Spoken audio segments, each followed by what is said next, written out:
Hello dear student, देखें आज हम 18 मार्च 2021 में शिफ्ट 1 में जो मैथमेटिक्स का पेपर हुआ था उसको डिस्कस करेंगे। फर्स्ट क्वेश्चन अपने पास लिखा हुआ है कि दो फंक्शन दे रखे हैं एफ और जी। एक फंक्शन है रूट एक्स, दूसरा है root of 1 minus x. Clear है? उसके मतलब उन दो फंक्शन को है ना इंटरेक्ट कराते हुए हमने 5 फंक्शन यहाँ पे बनाए हैं। उन 5 फंक्शन का जो कॉमन डोमेन आएगा वो उसके बारे में इन्होंने बात करी है। तो बहुत ही इजी क्वेश्चन है, मेरे ख्याल से सभी लोगों ने कर ही दिया होगा। तो ये अगर मैं इसको नंबर 1 मार्क करूँ, इसको नंबर 2 फंक्शन, इसको नंबर 3, इसको नंबर 4 और इसको नंबर 5 फंक्शन, ऐसे ही तो हमें क्लियरली दिख रहा है कि यहाँ पे पहले वाले फंक्शन, दूसरे वाले और पांचवें वाले फंक्शन का जो डोमेन होगा तो वो तो सेम ही होगा, है ना। और वो होगा क्या? एफ और जी के कॉमन डोमेन, है ना। तो यहाँ से एफ के लिए बात करें तो वो लोग x greater than equal to 0 होना चाहिए। जी के लिए बात करें तो वो लोग 1 minus x should be greater than equal to 0, मतलब x less than equal to 1। और दोनों का कॉमन डोमेन जो आएगा वो क्लोज जीरो से क्लोज 1 तक चला जाएगा। सही है। अच्छा, उसके बाद में अगर हम सिर्फ और सिर्फ थर्ड और फोर्थ वाले फंक्शन को भी देखें, ये तो सिर्फ और सिर्फ किसका आएगा डोमेन? पहला, दूसरा और पांचवा नंबर का फंक्शन, है ना। लेकिन थर्ड वाले और फोर्थ वाले में क्या होगा, क्योंकि gx जो वो डिनोमिनेटर में और इसमें fx डिनोमिनेटर में है, तो fx और gx 0 नहीं हो सकता। और fx और gx 0 कब होगा? fx 0 होगा कहाँ पे? 0 पे, और gx 0 होगा 1 पे। तो भाई ये जो बाउंड्री वैल्यूज है इनको हमें छोड़ना पड़ेगा। तो अगर पांचों का कॉमन डोमेन देखा जाए, है ना, 1 2 3 4 5, इन सभी का अगर अपन कॉमन डोमेन की बात करें तो वो हो जाएगा कितना? x बिलोंग्स टू ओपन से ओपन, है ना। तो पहला वाला आंसर करेक्ट हो जाएगा। बहुत इजी क्वेश्चन है, आगे बढ़ते हैं। सेकंड क्वेश्चन अपने पास यहाँ पे लिखा हुआ है लिमिट का, लिमिट एक्सटेंडिंग टू 0, है ना। तो अगर देखोगे सबसे पहले पहचानोगे ये किस इनडिटरमिनेट फॉर्म की बातें कर रहे हैं, है ना। तो 0/0 फॉर्म है, 0/0 फॉर्म है। तो यहाँ पे हम एक LH रूल तो है ही, है ना, LH रूल तो लगा ही सकते हैं। उसके लिए अपने पास में हमेशा दिल में जगह रहती ही है। दूसरा, हम सीरीज़ अगर एक्सपेंशन याद है तो बेशक 2 टर्म तक याद करने होते हैं, लेकिन फिर भी अगर मान लो हमें याद नहीं रख पाए या भूल गए तो अपन LH रूल के थ्रू जा सकते हैं। वैसे सीरीज़ का एक्सपेंशन अगर पता है तो फिर एक लाइन में भी ये क्वेश्चन ख़त्म हो सकता है। खैर, नहीं पता है तो क्या है, लिमिट एक्सटेंडिंग टू 0, तो ऊपर वाले को डिफ्रेंशिएट किया, LH रूल लगा रहे हैं, तो ऊपर वाले का डिफ्रेंशिएशन बनेगा 1/√1 minus x square minus tan inverse x का जो बनेगा 1/1 प्लस एक्स स्क्वायर, और नीचे कितना आ जाएगा 3x स्क्वायर। कुछ इस तरीके से ही आया। अब एक बार LH लगाने के बाद हम वापस से चेक करेंगे कि अब जो बनने वाला फंक्शन है, ठीक है, उसकी मतलब वो कौन सा इनडिटरमिनेट फॉर्म बन चुका है। तो 0 डालोगे तो 1 माइनस 1, 0/0 अगेन 0/0, है ना। तो अब वापस से तुम अगर चाहो तो फिर से LH रूल लगा सकते हो, लेकिन अब LH रूल में हमने यही बताया था कि LH रूल लगाना तब बंद कर देना, या मत सोचना जब थोड़ी चीज़ें फैलने लगे, है ना। बेशक डिनोमिनेटर में तो चलो ठीक है, एक्स की डिग्री कम ही होगी, लेकिन जब इसको LCM लोगे या ऊपर वाले को करोगे तो वापस से नीचे लेके आ ही जाएगा। तो एक काम तुम यहाँ पे कर सकते हो, अब एक्सपेंशन लगा सकते हो, है ना। कौन सा एक्सपेंशन लगाओगे? एनी इंडेक्स में जो अपन बाइनोमियल में पढ़ते हैं ना वो, ठीक है। तो वो ऊपर चला जाएगा 1 माइनस एक्स स्क्वायर की होल पावर माइनस का हाफ, और ये भी चला जाएगा 1 प्लस एक्स स्क्वायर ऊपर इसकी होल पावर माइनस का 1, और नीचे आएगा अपने पास में कितना 3x स्क्वायर। अब हम एक्सपेंशन लगाएंगे, और देखो डिनोमिनेटर में क्योंकि एक्स स्क्वायर तक के टर्म है ना, एक्स स्क्वायर है, तो न्यूमरेटर में भी हम देखेंगे max to max x square तक ही जाएंगे, इससे ज़्यादा जाने की जरूरत ही नहीं, क्योंकि एक्सटेंडिंग टू 0 है। तो आगे जाओगे भी तो वैसे भी वो खत्म हो जाएगा। और एनी इंडेक्स पे एक वो भी था, जैसे 1 प्लस एक्स की होल पावर n, है ना, तो हम 1 प्लस nx और plus n into n-1 something करते थे, लेकिन उसके लिए x की वैल्यू 0 से 1 के बीच में होनी चाहिए, ठीक है, बहुत ही छोटा होना चाहिए बेशक। तो यहाँ पे ऑब्वियस ही बात है, लिमिट एक्सटेंडिंग टू तो 0 की तरफ अप्रोच कर ही रहा है ना, तो कोई दिक्कत ही नहीं, तो एक्स स्क्वायर भी छोटा ही होगा, है ना। तो हम लगा सकते हैं। तो यहाँ पे बनेगा 1 minus of minus plus 1/2 into x square, और आगे के टर्म लिखने की कोई ज़रूरत ही नहीं है, वैसे आगे के आएंगे लेकिन कोई ज़रूरत नहीं है।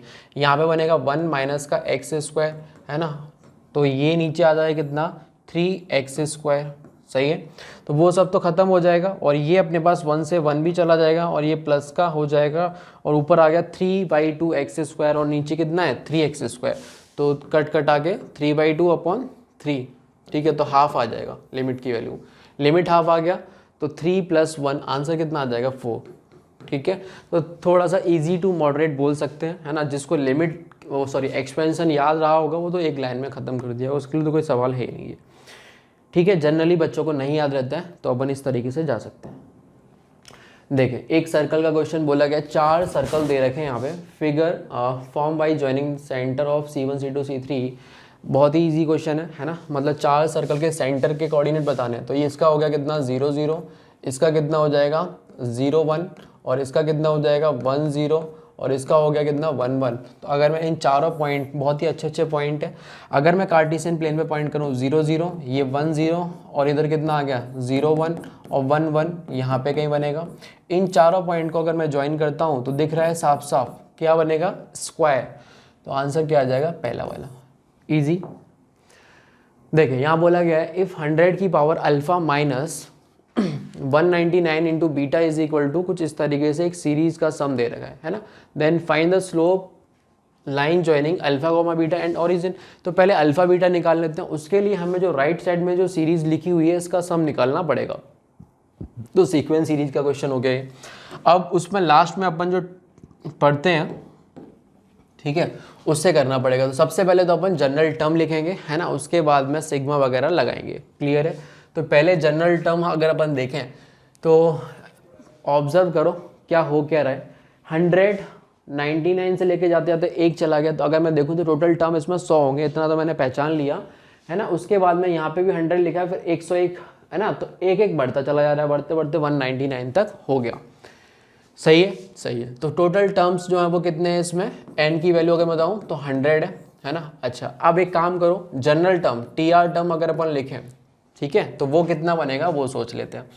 इसमें देखोगे तो एक एक का डिक्रीमेंट हो रहा है, और इसमें जो है वो एक एक इंक्रीज होता चला जा रहा है ना। तो यहाँ पे ये लिखा हुआ है 100, ठीक है, minus R, 100 minus R, 100 minus R into, और यहाँ पे क्या है 100, तो इसको लिख दिया 100 प्लस R। अब जरा ध्यान से सुनना, है ना। R की वैल्यू में जब 0 रखूंगा तो मुझे पहला टर्म मिलेगा, है ना। R की वैल्यू जब मैं 0 रखूंगा तो मुझे मिल रहा है क्या, पहला टर्म 100 इंटू 100, बिल्कुल। R की वैल्यू में 1 रखूंगा तो मुझे एक कम हो गया और एक यहाँ बढ़ गया, तो सही है। R की वैल्यू में 2 रखूंगा तो मुझे थर्ड टर्म मिलेगा, सही है। R की वैल्यू 0 के लिए 1 टर्म मिलेगा, TR प्लस 1 से आप इस टर्म को बता सकते हो। खैर ये समझ में आ गई।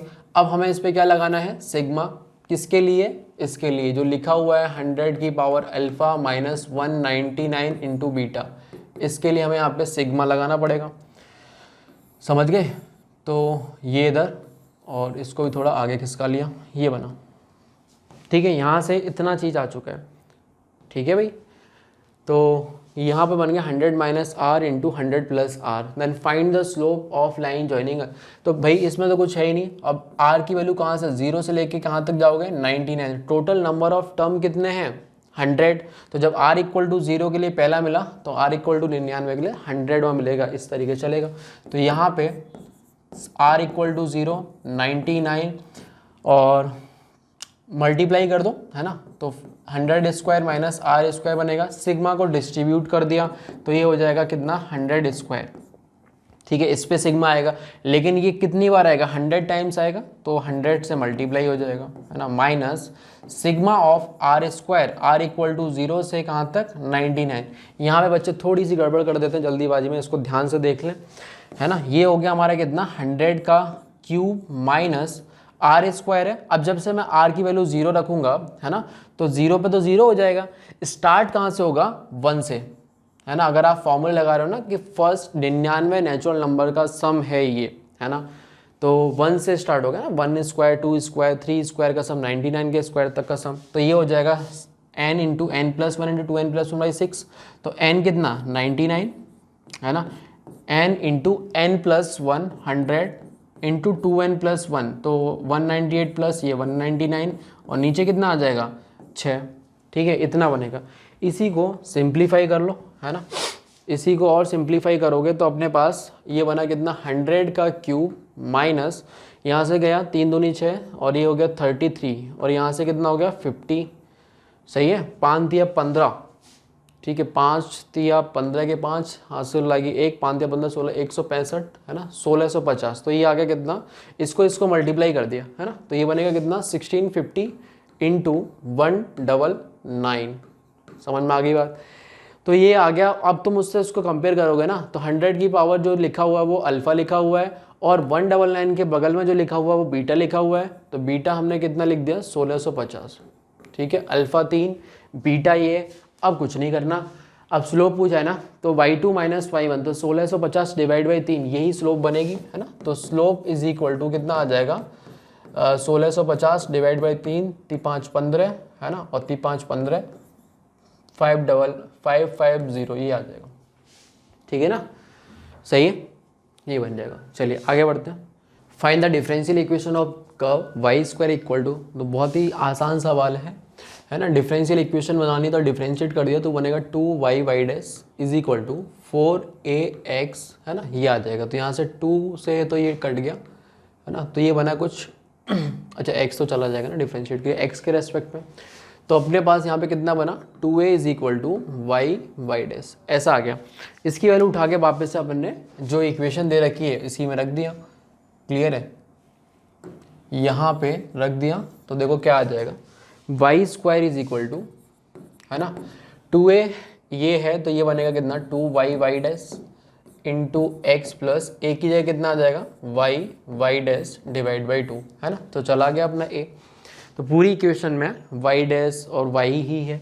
अच्छा एक चीज़ और, यहाँ से y दिख रहा है साफ साफ कैंसिल हो रहा है ना। तो y इज इक्वल टू 0 हो सकता है क्या, नहीं हो सकता। y तो सीधे सीधे ये दे रखा है तो उससे तो कोई लेना देना है नहीं।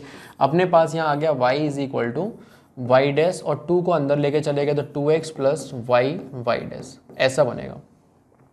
मल्टीप्लाई कर दिया तो ये बनेगा कितना, 2x y dash plus y dash square minus y is equal to 0। ये डिफरेंशियल इक्वेशन बनेगी। अब देख लो ये किस में मैच कर रही है, ये वाला आ रहा है ना, y dash square plus 2x y dash, बिल्कुल पहला वाला आ जाएगा। आगे बढ़ते हैं। यहाँ पे ये डिटरमिनेंट दे रखी है ना, इजी क्वेश्चन है। इस तरह का क्वेश्चन पता नहीं किसी इवनिंग शिफ्ट में भी पूछा गया था, है ना। तो बेसिकली हमें ओपन करना है, इक्वल टू 0 करना है, उसके बाद में जो भी सॉल्यूशन आएगा, है ना, 0 से पाई में वो निकालना है। तो पहले थोड़ा सा इसको डिटरमिनेंट को सिंप्लीफाई कर लेते हैं, है ना। तो उसके लिए अगर देखें तो साइन स्क्वायर कॉस स्क्वायर, तो कॉलम में हम ऑपरेशन लगाएं तो c1 goes to c1 minus c3 कर लेते हैं, है ना, c1 minus c3 and c2 goes to c2 minus c3 कर दिया। ठीक है, अब जो डिटरमिनेंट आएगी इस ऑपरेशन के बाद में वो कुछ ऐसी बनेगी, 1 हो जाएगा, ये 0 हो जाएगा, और यहाँ माइनस का 1 हो जाएगा। दिस माइनस दिस करोगे तो 0 और 1, और ये बनेगा माइनस का 1। ठीक है भाई, और यहाँ पे आ जाएगा कितना, sine square x cos square of x, और ये बनेगा 1 plus 4 sine of 2x is equal to 0। ठीक है, तो बस इसको सिंप्लीफाई करना है, बाकी तो कोई काम ही नहीं है। ओपन कर देते हैं मान लो इस रो के अबाउट, है ना, तो ये गया तो 1 इंटू यहाँ बनेगा कितना, 1 प्लस 4 साइन ऑफ 2x, और प्लस का कितना हो जाएगा, कॉस स्क्वायर ऑफ एक्स, ये तो 0 हो गया, और यहाँ पे आ जाएगा प्लस माइनस प्लस रहता है ना, तो साइन स्क्वायर ऑफ एक्स, और ये गया तो यहाँ पे आएगा प्लस का 1। ठीक है, इज इक्वल टू 0। तो इसी को सिंप्लीफाई करना है। तो यहाँ पे अपने पास कितना बना, अच्छा ये और ये मिलके तो 1 हो गया, 1 प्लस 1 2 हो गया, है ना। तो यहाँ अगर अपन देखें तो ओवरऑल जो आया वो 4 sine of 2x is equal to minus का 2 आ गया, है ना, इज इक्वल टू माइनस का 2 आ गया। मतलब साइन 2x जो निकल के आया वो कुछ ऐसा बनेगा, sine 2x is equal to minus का हाफ, है ना, साइन 2x माइनस का हाफ आ गया। तो हम यहाँ से जनरल सॉल्यूशन अगर लिखें तो 2x is equal to n pi plus minus 1 की पावर n इंटू माइनस का पाई बाई 6 ये लिखेंगे। ठीक है, अब यहाँ से x की वैल्यू हमें देखनी है सिर्फ और सिर्फ 0 से पाई के इंटरवल में, तो n pi by 2 plus minus 1 की power n minus pi by 12, n equal to 0 लोगे तो बोलो कोई मतलब नहीं निकलेगा, माइनस पाई बाई 12 आएगा, वो इस इंटरवल में होगा नहीं। 1 लोगे तो बनेगा x is equal to pi by 12 sorry pi by 2, ये माइनस फेंकेगा प्लस हो जाएगा, है ना, तो 7 पाई बाई 12 ये आ जाएगा, है ना। और दूसरा जब n इक्वल टू मैं 2 ले लेता हूँ तो x की वैल्यू कितनी बनेगी, पाई प्लस 2 रखा तो 1 हो गया, तो यहाँ आएगा माइनस का पाई बाई 12, मतलब is equal to 11 pi by 12, ऐसा बनेगा 11 पाई बाई 12 और 7 पाई बाई 12, ये दो सॉल्यूशन इसके आ जाएंगे। और तुम n की वैल्यू अगर -1 वगैरह की तरफ जाओगे तो कोई मतलब निकलेगा नहीं, ठीक है, नेगेटिव आएगा। और n की वैल्यू 2 के उस तरफ जाओगे, 2 रखोगे तो ये ऑलरेडी कितना हो चुका, सॉरी 2 तो हो गया था, 3 लोगे तो 3π/2 तो पहले ही क्रॉस करके चला गया, ठीक है। और आगे जब 3 रखोगे तो ये भी जुड़ेगा ही, तो वो पाई को क्रॉस कर देगा, तो ये 2 सॉल्यूशन मिलेंगे। आगे बढ़ते हैं। देखिए बोला गया है इफ़ 2a + b = एक मैट्रिक्स दे रखी है और a - 2b भी एक मैट्रिक्स गिवन है, ठीक है। तो यहाँ पे trace of a - trace of b पूछा है ना, तो हमें a और b मैट्रिक्स को अलग से निकालने की कोई ज़रूरत नहीं है ना, हम सीधे सीधे इसी इक्वेशन का ट्रेस ले लेते हैं क्योंकि हमें तो उसी से मतलब है।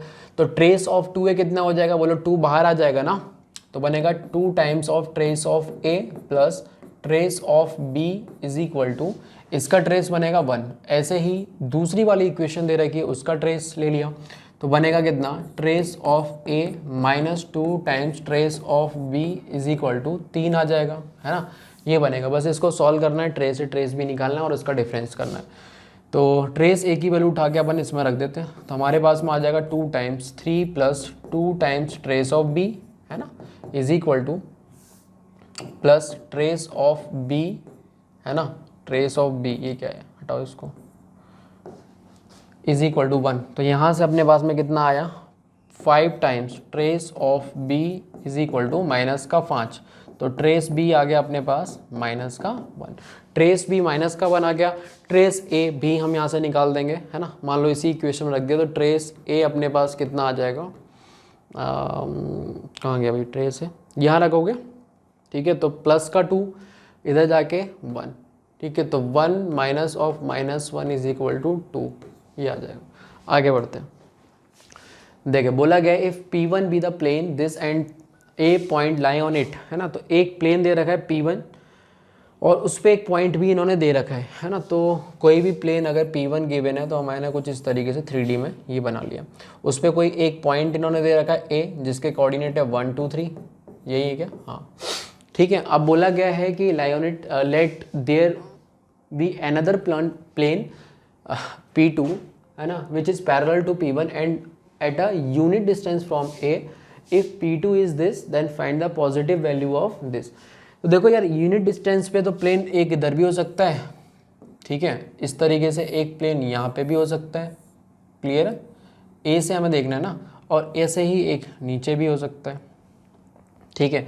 तो इसीलिए ना ये पूछा भी है कि पॉजिटिव वैल्यू, तो 2 वैल्यू आएगी, है ना। जैसे कि मैं अगर कोई भी P2 प्लेन की जनरल इक्वेशन लिखूँ तो वो कुछ ऐसे लिख सकता हूँ, इसके पैरेलल तो x - 2y + 2z, तो कांस्टेंट चेंज करना है, लैम्डा = 0 लिख दिया, है ना। अब एक यूनिट की डिस्टेंस पे है तो एक प्लेन ये है हमारे पास, इनके और इनके बीच की डिस्टेंस कितनी है, 1 यूनिट, है ना। तो हम लिख देंगे C1 - C2 सॉरी ये D1 - D2 मतलब लैम्डा प्लस का 3 divide by √ of this square 8 sorry 4 और 4 8 और 1 9, तो 3 आ जाएगा, है ना। इसका मॉड = 1, सही है। तो लैम्डा + 3 का मॉड = 3 आ गया, तो यहाँ से लैम्डा की 2 वैल्यू आएंगी, एक 0, है ना, एक तो सीधे सीधे 0 आ गया और एक आ जाएगा कितना -6, है ना। तो उसके हिसाब से देखें, हमसे जो पूछा है b - d/c - a किसके लिए पॉजिटिव बनेगा वो देख लेते हैं। तो यार b - d divide by c - a, है ना। प्लेन की इक्वेशन ये दे रखी है इन्होंने, इसको कंपेयर करोगे तो a अपने पास तो 1 ही रह जाएगा, है ना, और b जो है वो -2 और c जो है वो 2 और d जो है वो लैम्डा, ठीक है, d जो है वो लैम्डा, और लैम्डा की वैल्यू पे डिपेंड करेगा। तो b कितना है -2 माइनस लैम्डा और नीचे कितना आ गया c - a तो 1 ही है, ठीक है। तो वो तो चिंता ही भूल जाओ। अब खुद ही सोच लो, अगर लैम्डा की वैल्यू 0 रखोगे, है ना, तो ये तो -2 आएगा, पॉजिटिव बनेगा, तो इसकी वैल्यू एक तो -2 आ सकती है और -6 रखोगे तो 4 आ जाएगा, तो इसका आंसर कितना बनेगा 4, ठीक है। आगे बढ़ते हैं, ईजी। अगला बोला गया the value of a and b for which this function is differentiable, है ना, तो बताना है a और b की वैल्यू। अब देखो ये फंक्शन अगर डिफरेंशिएबल होना चाहता है तो उससे पहले इसको कंटिन्यूस तो होना मांगता है, क्योंकि 2 वेरिएबल हैं, है ना, इस तरह के क्वेश्चन पूछता है, तो पहले तो कंटिन्यूस करना है ना। तो कंटिन्यूस करने के लिए अगर मैं इसको ऐसे लिख लूँ, f(x) = जब x तुम्हारा great mod of x greater than equal to 1 है, तो वो बोलेगा कि mod of x greater than equal to 1, और एक और आएगा mod of x is less than equal to -1। ये दो डेफिनेशन के हिसाब से ये फंक्शन बनेगा, जब एक्स हमारा पॉजिटिव है तब ये ऐसा और नेगेटिव है तब ऐसा, और बाकी का तो उन्होंने संभाल ही रखा है लेस देन 1 ग्रेटर देन -1 के केस में। ठीक है, यहाँ पे ax² प्लस b दे रखा है, सही है। अब हमने यहाँ पे देखे हैं तो ये फंक्शन क्या बोलते हैं, कंटिन्यूस है ना, इस इंटरवल में, है ना, और ये भी कंटिन्यूस है इस इंटरवल में। अगर लेस देन -1 देखें, ये तो हमेशा ही कंटिन्यूस होता ही है। बस जो डाउट है वो कहाँ पे होगा, यहाँ पे बाउंड्री पॉइंट पे, सॉरी बाउंड्री क्या, जहाँ अपनी डेफिनेशन चेंज कर रहे हैं, है ना। तो हमने यही किया, हमने चेक कर लिया, इसको देखा, ये लेस देन 1 के लिए और ये ग्रेटर देन 1 के लिए। अगर ये फंक्शन डिफरेंशियल हो तो बोलो 1 पे भी कंटिन्यूस होगा, है ना।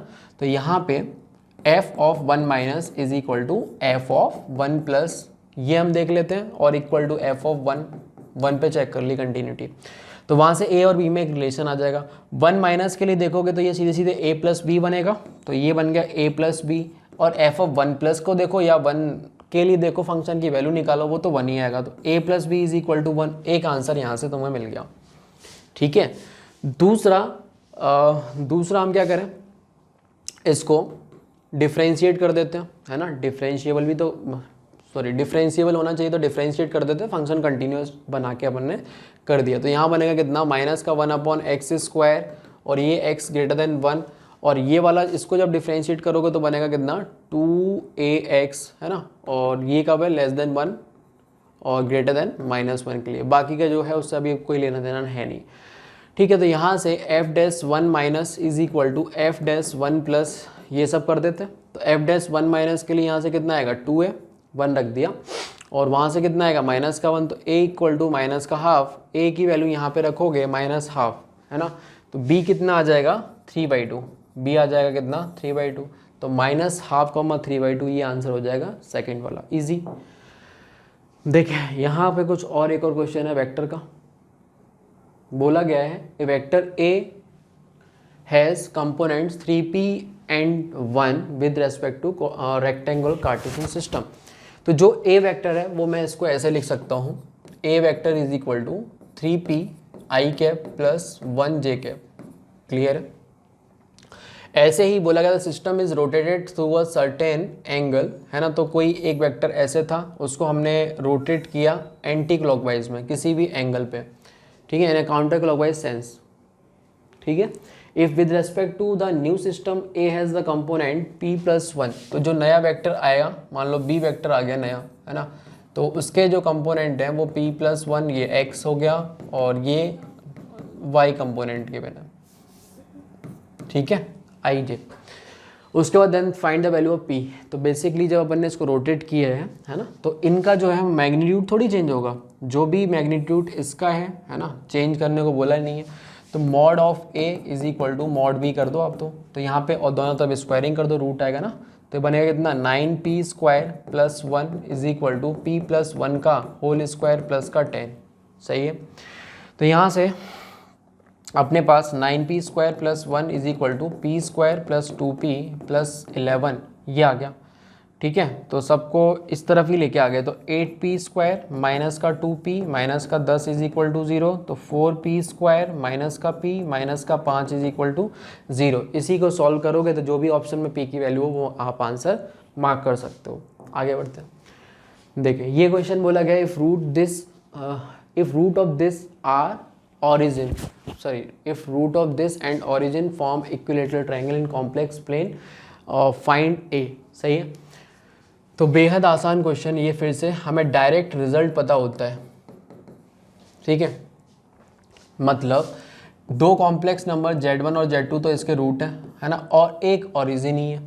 ठीक है, ओरिजिन ही है। इन 3 पॉइंट को मिला के जो हमारे पास ट्रायंगल बनेगा वो इक्विलेटरल ट्रायंगल है। तो अगर मान लो मेरे पास कोई z1 z2 और z3 कॉम्प्लेक्स नंबर्स हैं, उनको मिला के अगर मैं कोई भी एक ट्रायंगल बनता है और वो इक्विलेटरल है, तो उसके लिए अपन को कंडीशन पता थी, है ना, वो एज अ रिजल्ट के तौर पे भी हम याद रखते हैं। रोटेशन थ्योरम से वो रिजल्ट आता है, आपको पता होगा।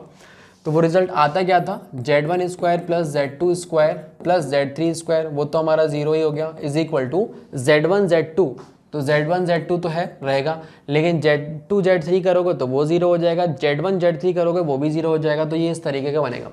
अब यहाँ से क्योंकि इस इक्वेशन के रूट है सम Z1 Z2, तो सम ऑफ रूट कितना हो जाएगा माइनस का a and product of root कितना हो जाएगा 12। इसको अपन यूज़ कर सकते हैं इसकी कैलकुलेशन के लिए, ठीक है। तो ये लिखा हुआ है कितना Z1 प्लस Z2 का होल स्क्वायर माइनस का 2Z1 Z2, वो उधर चला गया तो बनेगा 3Z1 Z2, तो सब कुछ रख दिया माइनस का a square is equal to 3 into 12, ठीक है। तो यहाँ से a स्क्वायर की वैल्यू आ गई ये 12 या 36, तो a कितना आ जाएगा प्लस माइनस 6। तो मॉड a पूछा था है ना, तो मॉड a कितना आ जाएगा 6। सही है, इजी क्वेश्चन है। आगे बढ़ते हैं, रिजल्ट अगर याद है तो, नहीं तो फिर अगर अपन वो रोटेशन थ्योरम लगाएंगे तो बेशक थोड़ा मुश्किल हो जाएगा। यहाँ देखो इसमें क्या बोला है, स्टैटिस्टिक का question, average age of 25 teacher of a school is 40 degree. ये तो बहुत इजी क्वेश्चन है ना, हर बच्चे ने कर ही लिया होगा। If a teacher of age 60 year leave the school and a new teacher of x age join and new mean of their age is 39, मतलब एक यंग एज का ज्वाइन किया होगा तभी जाके मीन जो है इस तरफ शिफ्ट हुआ होगा। Then find the value of x. तो बहुत सिंपल है यार, है ना। 25 टीचर्स थे, उनमें से x1 है ना, या टीचर 1 प्लस टीचर 2 ऐसे करते करते, और एक जो 60 ईयर का था जो रिटायर होने वाला था है ना, तो टीचर 24, और उसके बाद में एक 60 साल का था, और नीचे कितने ऐसे टोटल टीचर कितने 25, इसका जो मीन है वो कितना है 40, तो 25 इंटू 40 हो जाएगा इसका सम, ठीक है। उसके बाद ये 60 वाला चला गया, उसकी जगह कोई और आ गया, तो T1 प्लस T2, बाकी तो सारे के सारे सेम ही रहे है ना। यहाँ पे कुछ x एज का आ गया, तो मीन जो वो शिफ्ट हो गया 39 पे, तो 39 इंटू 25 हो गया है ना। दोनों को सब्ट्रैक्ट कर दिया, तो यहाँ पे बोलो ये पूरा का पूरा T1 से T24 का सम तो वो कैंसिल हो ही जाएगा।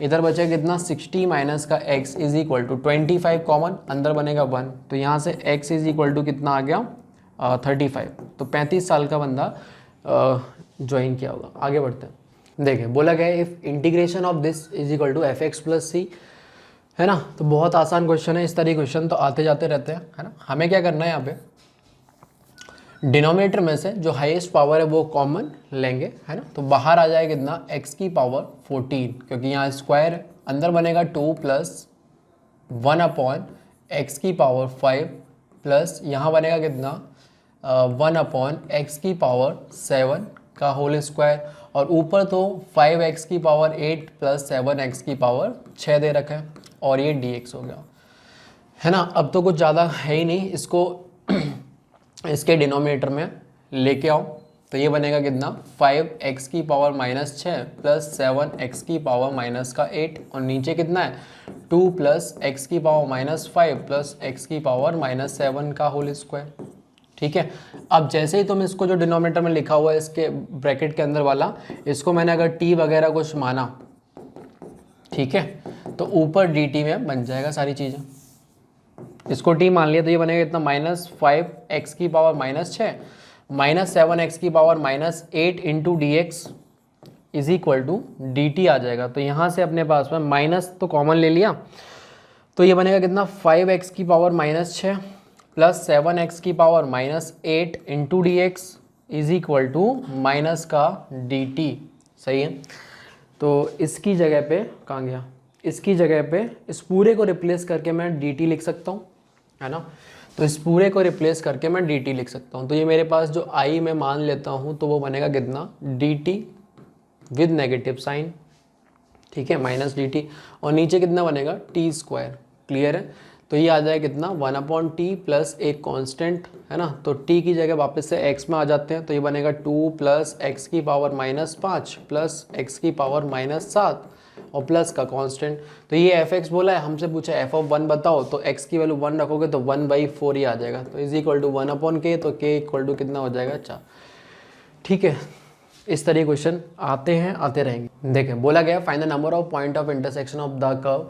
तो 2 सर्कल दे रखे हैं, तो ये तो बहुत ही इजी क्वेश्चन है। अपन को बस सेंटर के बीच की डिस्टेंस और रेडियस का सम और सब्ट्रैक्शन कंपेयर करना पड़ेगा, और उनके बाद हमें इसकी लोकेशन पता चल जाएगी, तो अपन बड़ी इजीली बता सकते हैं कि कितने पॉइंट ऑफ इंटरसेक्शन होंगे, है ना। तो पहले वाले सर्कल का अगर अपन सेंटर के कोऑर्डिनेट देखें तो वो बनेगा कितना 11,5, है ना। दूसरे वाले सर्कल के अगर सेंटर के कोऑर्डिनेट देखें तो 5,5, और इसकी रेडियस अगर देखें तो वो कितना हो जाएगा 121 + 25, है ना। तो ये हो गया कितना 146 में से 137 गया, तो ये आएगा कितना 9, तो ये आ जाएगा कितना 3, ठीक है। और अगले वाले सर्कल की रेडियस देखोगे तो वो कितना हो जाएगा 25, 50 माइनस ये तो करोगे तो 9, ये भी हो गया 3, है ना।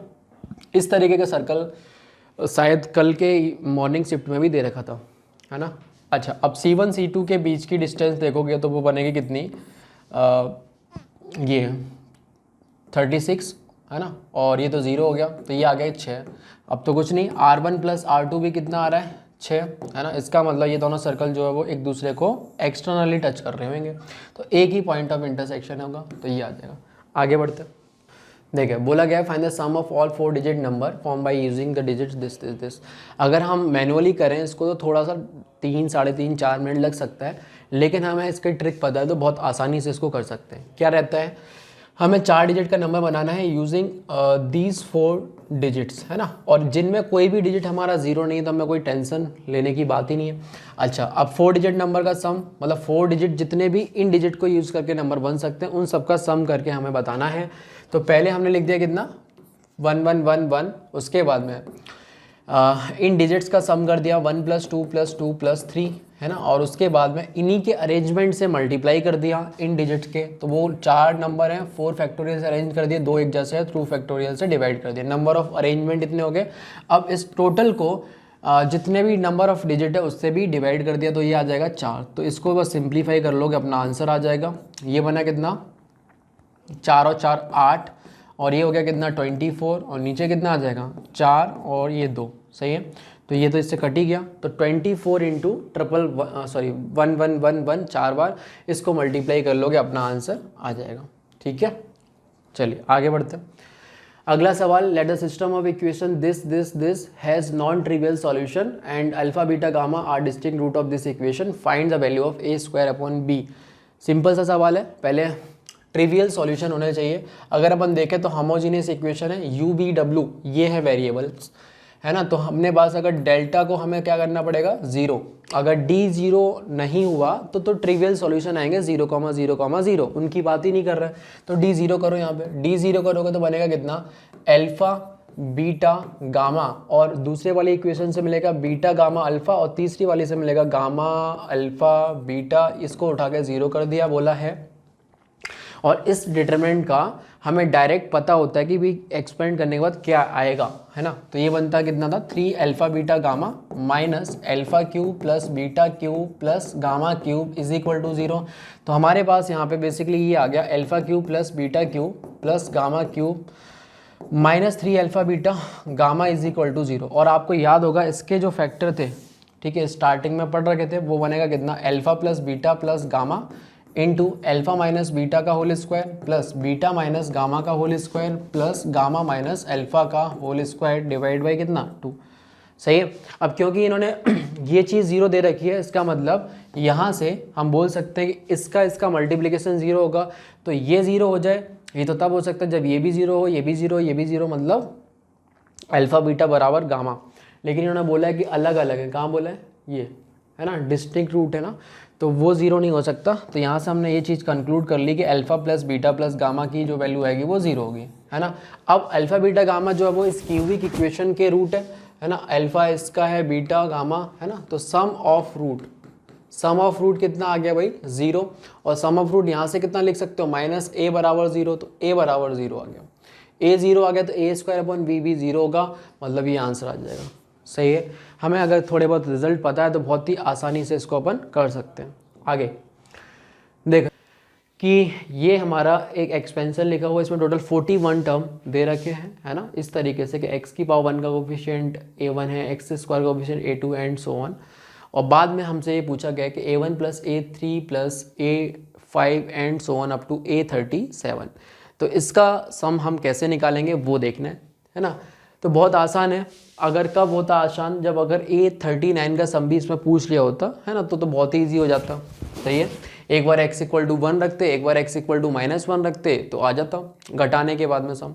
लेकिन इन्होंने A39 नहीं दे रखा है तो थोड़ा सा ठीक हो गया क्वेश्चन, हालांकि दोनों ही ईजी हैं। तो मैंने यहाँ पे सबसे पहले क्या रखा, x इज इक्वल टू 1 रख दिया। 1 रखने के बाद में इधर बनेगा कितना, 4 की power 20 is equal to A0 plus A1 से लेके कहाँ तक, A40 तक, है ना, A40 तक ये आ चुका है। अच्छा, उसके बाद में जब मैं इसी में x इज इक्वल टू -1 रख दूंगा तो ये बनेगा कितना, 2 की पावर 20 इज इक्वल टू यहाँ पे A0 minus A1 and so on चलते चलते लास्ट में A40 बनेगा, है ना, x की पावर 40 का कोफिशिएंट है। तो अब मुझे चाहिए क्या, ऑड वाले कोफिशिएंट का सम, है ना। तो उसके लिए हम इसको सब्ट्रैक्ट कर देते हैं। सब्ट्रैक्ट करोगे, है ना, तो जो भी इवन वाले हैं वो तो कट जाएंगे। इधर कितना बचेगा, 4 की पावर 20, इसको मैं 2 की पावर 40 भी लिख सकता हूँ, माइनस 2 की पावर 20 इज इक्वल टू, ये चलेगा। इवन वाले कटेंगे, ऑड वाले दोगुने होके आ जाएंगे। तो यहाँ बनेगा 2 times of A1 plus A3 and so on up to A37 plus A39। ठीक है। अब जैसे कि अगर मैं इसको बोल देता हूँ रिक्वायर्ड कैपिटल R, है ना, तो यहाँ पे ये लिखा हुआ है कैपिटल R जो रिक्वायर्ड है, इसको मैंने इतना बोला, तो यहाँ पे R प्लस A39, है ना, A39 इज इक्वल टू कितना आएगा, 2 से डिवाइड लगा दिया, 2 की पावर 39 माइनस 2 की पावर 19। तो बेसिकली हमें A39 निकालना है ना। A39 ऐसे निकालो मल्टीनोमियल से, है ना। आपको याद होगा जनरल टर्म हम कितना लिखेंगे, जनरल टर्म जो होगा मल्टीनोमियल में वो हो जाएगा अपने पास कितना, 20 फैक्टोरियल डिवाइड बाई, ठीक है। मान लिया कि 1 की पावर कितना है, अल्फ़ा है, और ये तुम्हारा x की पावर कितना है, बीटा है, और x स्क्वायर 2x स्क्वायर की पावर कितना है, गामा, और नीचे कितना आ जाएगा, alpha factorial, beta factorial and gamma factorial. सही है। Alpha plus beta plus gamma, इसका जो सम होगा, जो भी इन पे पावर्स है उसका सम 20 ही होना चाहिए, 20 को डिस्ट्रीब्यूट करना होगा। अच्छा, दूसरी चीज़, अब हमें रिक्वायरमेंट किसकी है, A39 मतलब x की पावर 39 का कोफिशिएंट चाहिए इससे। तो उसके लिए x की पावर कितना बन रहा है, यहाँ पे बीटा आ जाएगा, और 2 की पावर गामा, और x की पावर 2 गामा बनेगा। तो बीटा प्लस 2 गामा को कितना होना पड़ेगा, 39। बीटा प्लस 2 गामा को 39 होना पड़ेगा। सही है। अच्छा, दूसरी बात, अल्फ़ा की जो वैल्यू है, अल्फ़ा बीटा गामा की जो value greater than equal to 0 होगी, ऑब्वियस सी बात है लेस देन इक्वल टू 20 होगी, है ना। अगर अब क्योंकि इसका सम जो है हमें 39 करना है ना, और हर किसी की individual value less than equal to 20, 20 से ज़्यादा तो हो नहीं सकती, है ना, और रहेगी भी क्या, होल नंबर वैल्यू रहेगी, ये भी लिख लो, है ना। अल्फ़ा बीटा गामा जो होगा वो बिलोंग करेगा कहाँ से, W से, होल नंबर से। इतनी बात तो हमें पता होता ही मल्टीनोमियल में। अब यहाँ पे बेसिकली हिट एंड ट्रायल करना पड़ेगा, क्योंकि 2 इक्वेशन है और अननोन 3 है ना। तो अगर मैं चाहता हूँ सबसे ज़्यादा वैल्यू, तो गामा को मैं कितना रखूँ, अगर 20 रखता हूँ, गामा को मैंने 20 से स्टार्ट किया, ठीक है, तभी जाके जितना ज़्यादा गामा होएगा तभी जाके वैल्यू जो अचीव करके यहाँ तक पहुँच पाएगा, अदरवाइज वो चांस ही नहीं है कोई। तो गामा को अगर 20 रखूँगा तो उसके अकॉर्डिंग गामा 20 तो 40, तो बीटा जो है वो माइनस का 1 आ जाएगा, तो बोलो रद्द हो गया मामला। गामा को मैंने 19 लिया, है ना, गामा को 19 लेते ही ये बनेगा कितना, 38, और बीटा कितना आ जाएगा, 1 आ जाएगा, और ये इतना आ गया तो अल्फ़ा कितना आ जाएगा, 0। तो बोलो ये चलेगा, है ना, ये ऑर्डर्ड पेयर चलेगा। तो इसके अकॉर्डिंग हमें तो x की पावर 39 का कोफिशिएंट चाहिए, तो वो कितना आ जाएगा यहाँ से, 20 फैक्टोरियल डिवाइड बाई, ठीक है। तो मैं यहाँ पे लिख देता हूँ कि A39 is equal to 20 factorial, है ना, नीचे कितना आ गया, अल्फ़ा फैक्टोरियल, 0 फैक्टोरियल 1 हो जाएगा, है ना, और नीचे और क्या क्या आएगा, 19 फैक्टोरियल, है ना, और बाकी का तो वो है ही। उसके बाद में ये तो 1 हो गया, यहाँ से कोई मतलब नहीं, 2 की पावर गामा, 2 की पावर गामा बोले तो 2 की पावर 19, तो ये लिखा हुआ है कितना, 20 इंटू 2 की पावर 19। तो A39 की वैल्यू ये आ गई, है ना। तो यहाँ पे हमें रिक्वायर्ड R चाहिए, वो बनेगा 2 की पावर 39 माइनस 2 की पावर 19 माइनस A39 तुम्हारा वो हो गया ठीक, तो यहाँ से 20 इंटू 2 की पावर 19 ये बन गया। सही है, अब देख लो, पहले तो यहाँ से हम 2 की पावर 19 कॉमन ही ले लेते हैं, या फिर इसको इसके साथ मिला के ये कितना हो जाएगा, 21 हो जाएगा ना। सही है ना, 2 की पावर 19 तो 21 हो जाएगा, माइनस का ये आ गया, तो 2 की पावर 19 अगर मैं इसमें से कॉमन लूँ तो अंदर बनेगा 2 की पावर 20 माइनस 21। इस तरीके का आंसर आ रहा है क्या, 2 की पावर 90, 2 की पावर 20, हाँ ये ऑप्शन मैच हो जाएगा सेकंड वाला। तो ये ठीक है, इजी टू मॉडरेट टाइप का क्वेश्चन है। अगर यहाँ पे A39 भी पूछ लिया होता तो बहुत ही ईजी हो जाता है ना। चलो आगे बढ़ते हैं। देखिए find the sum of series, ये भी बहुत आसानी से हो जाएगा। स्टार्टिंग में सीक्वेंस सीरीज का भी क्वेश्चन इन्होंने फिर से पूछ लिया। ठीक है, तो देखो यहाँ पे सबसे पहले तो जनरल टर्म लिखो। यहाँ पे TR टर्म कितना बनेगा, 1 2 1 1, ये तो सभी में कॉमन है, तो नीचे 1 और ये माइनस, ऊपर भी 1, ऐसा तो रहेगा ही रहेगा। अच्छा नीचे जो है 3 5 7 इस तरीके से चल रहा है ना। तो ऑड नंबर को हमने 2r + 1 या 2r - 1 जिससे दिखाना है दिखा दो। अब जैसे कि r की वैल्यू में 1 रखूंगा, 1 रखने पे मुझे पहला टर्म मिलेगा T1, वो क्या बनेगा 3 का स्क्वायर माइनस का 1, मतलब ऐसा बन जाएगा। जब r = 2 रखूंगा तो 5 का स्क्वायर माइनस का 1 ऐसा बन जाएगा। तो मेरा काम हो चुका है। अब बस मुझे क्या करना है, अगर ये कैपिटल S निकालना है तो मुझे इस पर सिग्मा लगा देना है ना। अब सिग्मा लगाना है और कहाँ से, r = 1 से लेके 100 तक जाएगा। आप देख सकते हो 100 रखोगे तभी जाके 201 बनेगा। टोटल 100 टर्म्स है इसमें। अब हमारा मेन काम यहाँ पे बस यही है कि बस इसके फैक्टर कर लो, है ना। क्योंकि जो भी TR जनरल टर्म बना है उसके 2 टर्म्स के डिफरेंस में ब्रेक करने के बाद हम वैल्यू सब्स्टिट्यूट करेंगे और सब सम कर देंगे, तो बीच में कैंसिलेशन प्रोसेस स्टार्ट हो जाएगा, वही जो टेलीस्कोपिक सीरीज रहती है। तो यहाँ पे कितना बनेगा, सिग्मा r = 1 से लेके 100, है ना। और इसके फैक्टर हो जाएंगे कितने, 2r + 1, सॉरी है ना, this plus this minus this, तो बोलो ये कितना हो जाएगा 2, और यहाँ पे बनेगा 2r। समझ में आ गई बात। अच्छा दोनों में से नीचे से 4 कॉमन आ जाएगा, है ना, 2 इससे 4 कॉमन आने के बाद ये बनेगा सिग्मा r = 1 से लेके 100 और 1/4 बाहर, और अंदर कितना बचा, r × r + 1। मेरे ख्याल से अब इसमें कुछ बताने लायक नहीं बचा है। 1/r माइनस 1/r + 1 करोगे, वैल्यू रखना स्टार्ट करोगे, अपने आप सॉल्व होके इनमें से कोई ना कोई एक आंसर आपको मिल जाएगा। सही है, चलिए आगे बढ़ते हैं। ईजी देखिए, इनडेफिनिट इंटीग्रेशन बोला है 2x - 1 cos ऑफ 2x - 1 का स्क्वायर + 4, इस तरीके से दे रखा है। ठीक है, तो यहाँ पे अगर हम नोटिस करें तो जो भी इस रूट के अंदर लिखा हुआ है ना, वो यही है। ठीक है, तो यही चीज़ बार बार तुम्हें नज़र आ रही है, तो क्यों ना हम इसी को कुछ ना कुछ मान के ख़त्म करें। तो ये इंटीग्रेशन कुछ ऐसा लिखा हुआ है 2x - 1 और cos के अंदर में रूट का 2x - 1 का स्क्वायर + 4, है ना, और नीचे कितना आ जाएगा, इसी को 4x² - 4x प्लस ये सब करोगे +1 + 4। ठीक है, तो ये तो परफेक्ट स्क्वायर बन जाएगा 2x - 1 का, और प्लस का 4 हो गया dx। तो यहीं पे मान लिया अपन ने, क्या माने, लेट 2x - 1 जो भी रूट के अंदर लिखा हुआ ना, इसी को t² मान लो, इससे कि रेशनलिटी पार्ट वाला जो खत्म हो जाए। 2x - 1 का स्क्वायर + 4 = t²। डिफ्रेंशिएट किया 2 × 2x - 1 × 2, तो ये 4 हो जाएगा। dx = 2t dt, 2 से 2 नहीं गया, मतलब 2 बच गया। अच्छा, तो उसके बाद में ये जो पोर्शन है 2x - 1 × dx, ये तो dx के साथ में जाने के लिए बैठा हुआ है ना। तो अपने पास कितना आ गया, इसकी जगह हम लिख सकते हैं t/2 dt।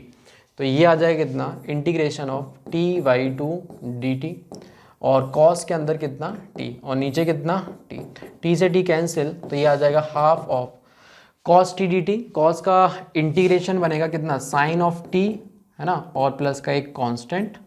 सही है, अब t की वैल्यू उठा के रख दी वापस से x के फॉर्म में, तो 2 sin ऑफ √ऑफ ये रख दो, है ना, 4x² माइनस का 4x + 5।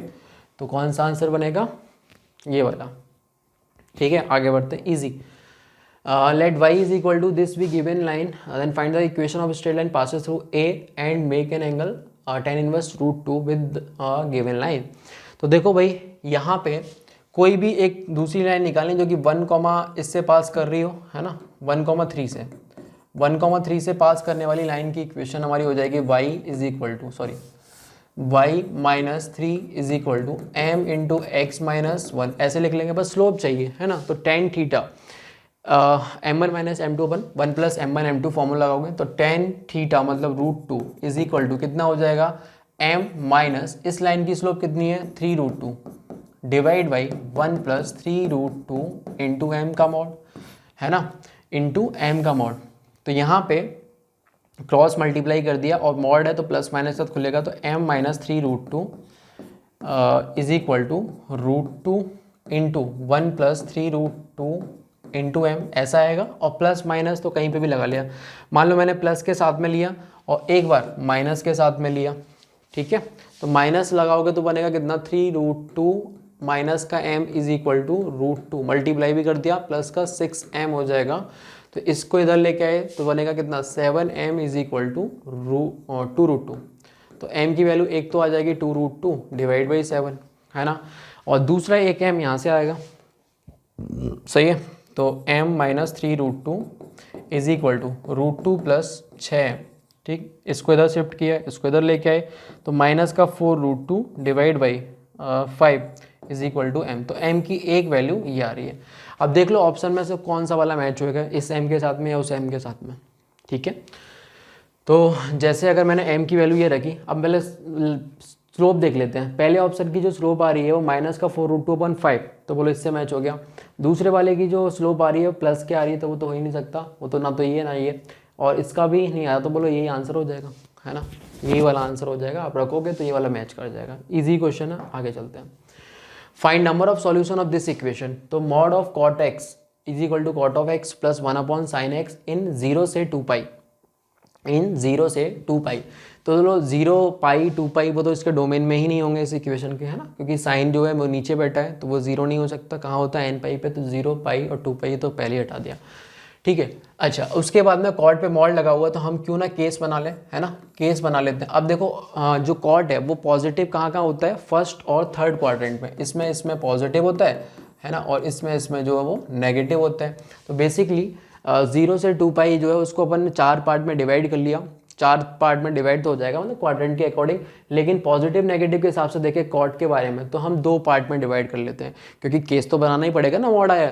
तो अगर मैंने केस वन उठाया, क्या कि कॉट ऑफ एक्स कैसा है, पॉजिटिव है ना, कॉट जो है वो कैसा है, पॉजिटिव है, ठीक है, या greater than equal to zero, तो मॉड जो है पॉजिटिवली ओपन हो जाएगा। तो cot of x is equal to cot of x plus one upon sine, तो बोलो ये तो सीधे सीधे कट गया, तो one upon sine x equal to zero, बोलो ये पॉसिबल नहीं है, तो यहाँ से तो कोई भी सॉल्यूशन नहीं आया। केस टू यहाँ पे बना लेते हैं, है ना। तो केस टू में अगर देखोगे, केस टू में अगर अपन देखें तो कॉट नेगेटिव अगर हुआ, ठीक है, कॉट नेगेटिव अगर हुआ कॉट ऑफ एक्स, और ये कॉट नेगेटिव होता कहाँ पे है, कॉट नेगेटिव होता है कहाँ पे है, सेकंड और फोर्थ क्वाड्रेंट में। कब, जब एक्स तुम्हारा पाई बाई टू से, पाई बाई टू पे तो क्लोज ले ही सकते हैं, पाई बाई टू से कॉट जब तुम्हारा पाई बाई टू से, अच्छा नेगेटिव के लिए बात कर रहे हैं ना, तो फिर पाई बाई टू को ओपन ही कर लो, है ना। जब एक्स तुम्हारा कहाँ हो, पाई बाई टू से पाई, ठीक है, और पाई के लिए तो ऑलरेडी पहले ही मना कर दिया, तो देखने की कोई ज़रूरत ही नहीं है। या फिर थ्री पाई बाई टू से टू पाई, जब x की वैल्यू ये है तब जाके कॉट कैसा आएगा, नेगेटिव, तो उस समय माइनस कॉट के साथ में खुलेगा और इधर आ जाएगा एक और टू हो जाएगा, is equal to one upon sine of x, है ना।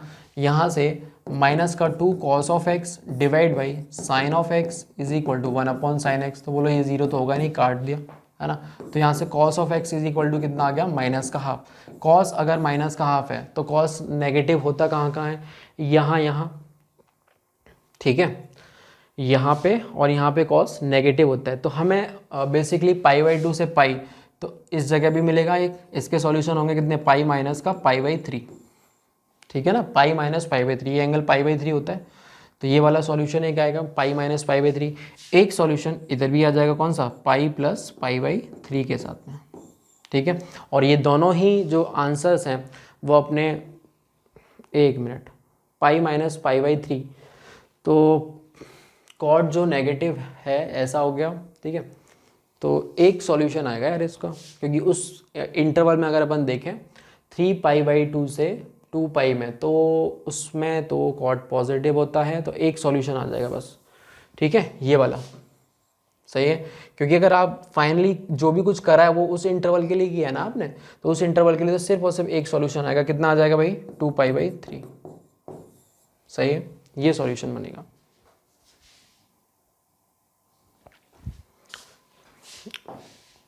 देखें अगला क्वेश्चन अपने पास है, if f of x square plus g of ये सब है ना, and g x plus f g of 4 minus x is equal to 0 दे रखा है।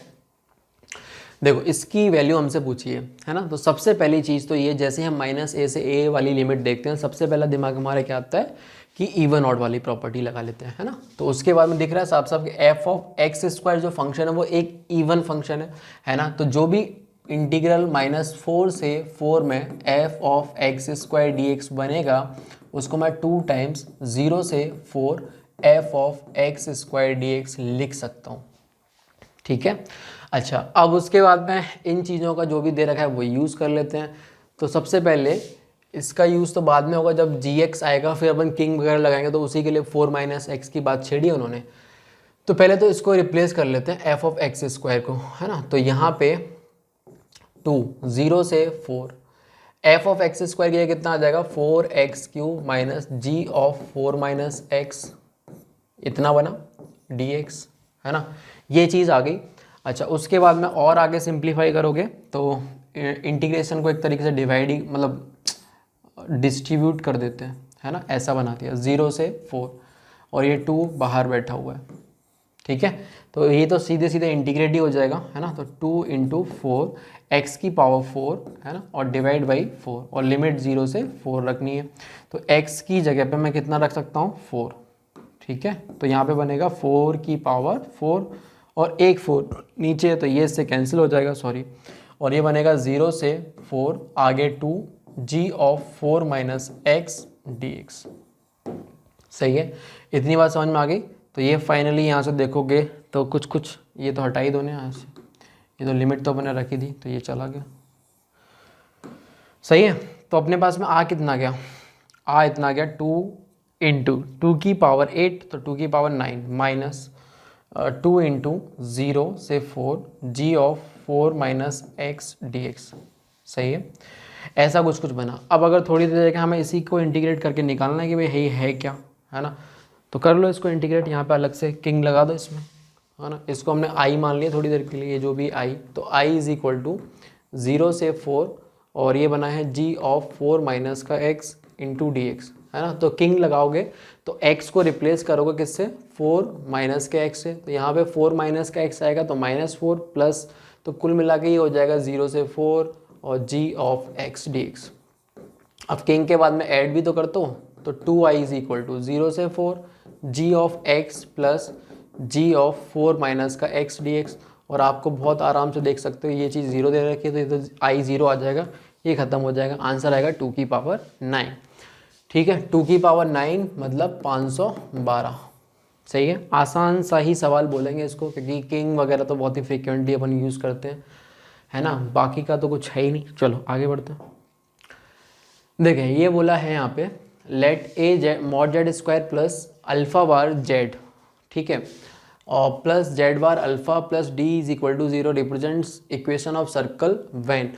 तो यार इस तरीके का क्वेश्चन बहुत ही फॉर्मूला बेस्ड है। अगर हमें चीज़ें पता है ना, एक तो हमें पता होता है कि z minus mod z equal to हमने कुछ भी लिखा है r, तो एक सर्कल की इक्वेशन है। इसी को अपन स्क्वायरिंग करके फिर z minus z bar into z minus z bar का whole bar is equal to r square, इस सब चीज़ें करने के बाद में एक इस फॉर्मेट में भी हमें सर्कल की इक्वेशन याद रहती है क्या, z bar plus alpha bar into z plus alpha into z bar और प्लस का एक के इक्वल टू 0। तो यहाँ पे जो इसका सर्कल का सेंटर होता है वो होता है माइनस का अल्फ़ा, और जो रेडियस होती है वो बनती है under root of mod of alpha square minus का के। ठीक है, ये चीज़ बनती है। तो हमें यहाँ पे जज करना पड़ेगा कि बेसिकली हो क्या रहा है ना।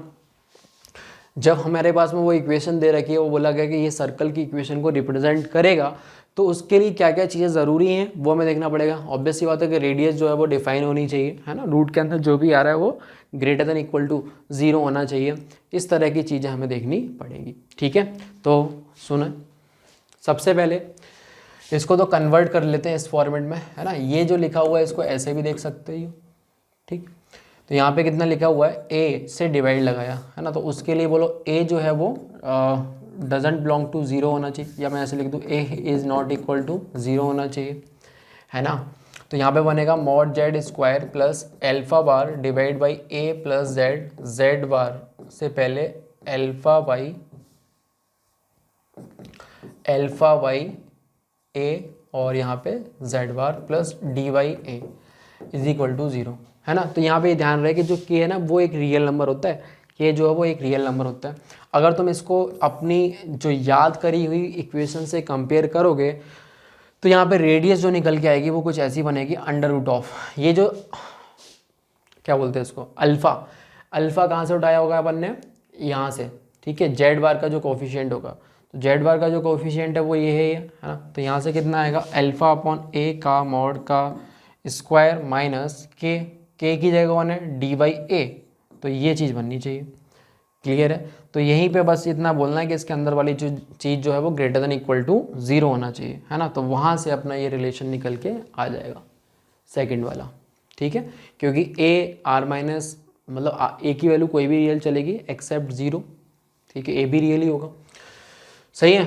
और तो बस ऐसे कर लेना है। तो हमें ये चीज़ पता होना चाहिए कि अगर सर्कल की इक्वेशन पता तो फिर तो कोई दिक्कत है ही नहीं, अदरवाइज़ फिर अपन को जो जेड माइनस जेड बार पता है उसको कन्वर्ट करना पड़ेगा इस फॉर्मेट में, ठीक है। चलिए आगे बढ़ते हैं।